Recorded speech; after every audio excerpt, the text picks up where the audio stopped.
Assalamualaikum warahmatullahi wabarakatuh. Perkenalkan, nama saya Imelda Prabayudasari dengan NIM 161124100084 dari Prodi D4 Analisis Kesehatan dari kelas A. Di sini saya akan menjelaskan ulang tentang kunci tenang dalam bekerja di saat bulan Ramadan. Kunci tenang itu yang pertama itu cukup hanya dua. Yang pertama itu adalah sabar, kemudian yang kedua itu adalah menahan emosi. Ada ayat yang mengenai manajemen emosi, yaitu ya ayyuhallazina amanu sta'inu biswabiri wassalat innallaha na'as-swabirin, yang artinya itu saat menghadapi tekanan kerja, ingatlah bahwa sabar adalah cara kita untuk mendekatkan diri kepada Allah Subhanahu wa taala dan juga dapat menjaga kesehatan mental kita atau juga menjaga kesehatan tubuh kita. Ramadan itu kayak seperti glukosa yang kadang naik dan juga kadang bisa turun. Yang penting dalam menghadapi bulan puasa saat bekerja itu yang penting kita cukup satu, yaitu tafakur. Apa sih tafakur itu? Nah, tafakur itu kayak merenungi bahwa semua masalah itu datang sebagai ujian kesabaran dari Allah Subhanahu wa taala.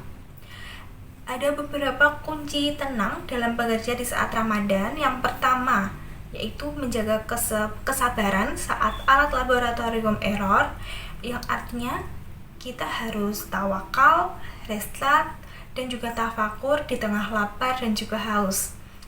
Ada pada Quran surat Al-Baqarah ayat 155.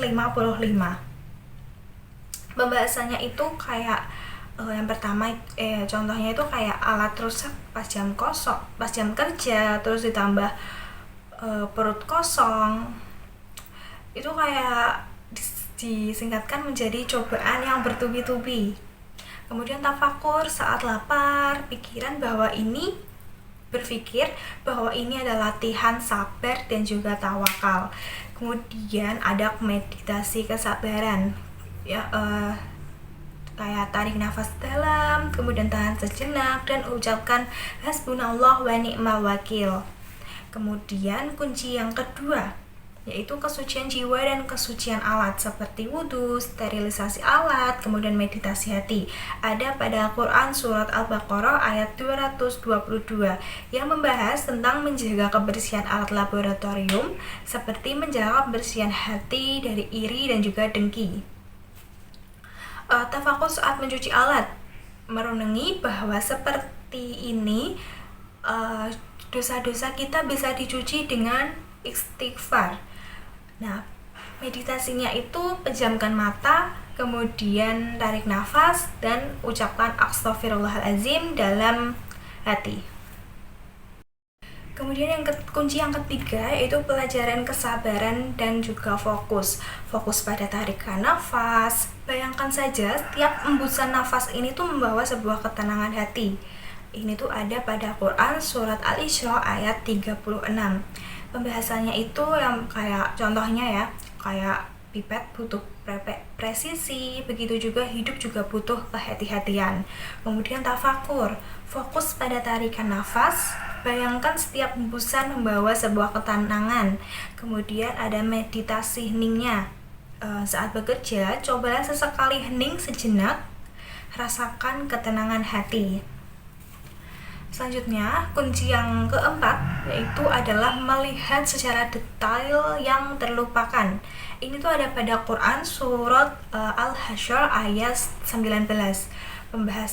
Pembahasannya itu contohnya kayak mikroskop bisa melihat mikroba, tetapi apa kita bisa melihat kekurangan diri kita sendiri? Kemudian ada tafakur, merenungi di sela pekerjaan. Itu introspeksi, apakah hari ini kita sudah jauh lebih baik? Kemudian meditasi pembersihan hatinya itu kayak pejamkan mata, kemudian ucapkan astaghfirullah dan rasakan beban perlahan yang menghilang. Kemudian kunci yang terakhir yaitu yakinlah bahwa Allah yang mengatur semuanya. Ada pada Quran surat Al-Hud ayat 6. Pembahasannya contohnya sahur dan buka puasa tinggal nasi dingin. Yakinlah Allah yang mengatur rezeki. Kemudian tafakur rezeki, duduk tenang dan ucapkan alhamdulillah dan renungkan nikmat yang telah kita terima ini. Kemudian meditasi syukurnya, ambil jeda dari kesibukan lab. Jadi renungkan betapa banyak nikmat yang sering terlupakan.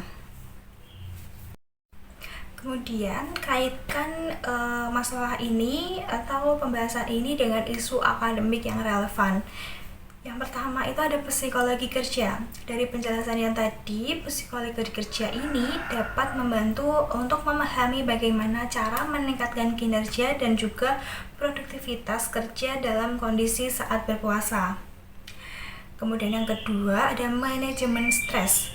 Dari penjelasan yang tadi, manajemen stres ini dapat membantu memahami bagaimana cara mengelola stres dan tekanan dalam konteks kerja saat berpuasa. Kemudian yang terakhir yaitu spiritualitas dan kerja. Dari penjelasan tadi, spiritualitas dan kerja ini dapat membantu memahami bagaimana sih cara mempertahankan spiritualitas dalam kerja saat berpuasa. Baik, terima kasih. Mohon maaf jika yang saya sampaikan ini salah atau ada kata-kata yang kurang berkenan. Mohon maaf. Wassalamualaikum warahmatullahi wabarakatuh.